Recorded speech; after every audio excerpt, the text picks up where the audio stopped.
नुंगसीरबा व्यूअरसिंगबु army running practice centre हैरोना तरामना ओक्सबगा लोइनना क्रिसमस की याइफा पीजरी मणिपुर खुंदामिनरिबा फुरुप खुदिमक्कु नुंगसी चानना लैबा अमदि इंग तपना पानबा शांति लैबा लैबाक अमा ओइरसनु हाइना याइफा पौजेंसु पीजरी आर्मी रनिंग प्रैक्टिस सेंटर हैरो की प्रैक्टिस हौजखिबगा लोइनना फ्रॉमसु थाजरी प्रैक्टिस यावनिंगबसिंगना फ्रॉम अमतंग लौबीदुना अदोमगे अनिंग अपाम फंगनुगिदमक होनबियु सेंटर असिना लैनबगिदमकता हॉस्टेलसु हांगजरे हाना लाको मियोइदा खोदोंग चाबा पीगनी हॉस्टेल की ओइना अकक्नबा सीट मसिंग खरा खक्तनी लौगदोरिबा ngasimak laktuna tanabiyu unabiyu army running practice center hairokta mayamna channel asibu subscribe tawbiramu amadi bell icon da nambasu kawbiganu like tawbiramu share tawbiramu comment tawbiramu army running practice center hairokna miyamgi seva tawbasida soikiba lankiba yarbasu mayamna ngapigani aigi nungsirba viewers sing amadi aigi Facebook की मरुप सिंगना aigi channel asibu support tawbiba oina aina upload tawjirba video sing asibu loiba pautang yengbiu amadi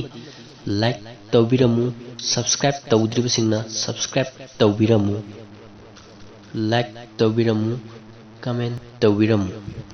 inklakliba naha singbu masamau phana leinabgidamak amadi matik chaba mi amam oinagidamak linkatchaba center ni army running practice centre हैरो इंखलक्लिबा नहासिंगबु थबोक कयामा फंगनबा गमख्रबा centre नि ngasimak laktuna tanabiyu nainabiyu yawbiyu mayamsu support tabiyu 2022 gi oina march ta lawgadriba army recruitment rally ki asida mai paknabidamakta khoi practice haujare yawningbasingna makhada pijirba mobile number asida contact tabiyu manipur gi mapam ayambadagi youth singna hanbirakiba wahang hostel laigadra haina hangaki wahang adu asidi makum oina pijirage hostel hangjare army running practice center hairoki ngasimak laktuna tanabiyu nainabiyu hana lakpa miyoida kodong saba pijagani akaknaba set masing khar khaktani hostel gi oina lawjagani adom isa inau singbu matik chaba mi ama oina gidam honabasida adomna sum mateng pangbiu amadi support tawbiu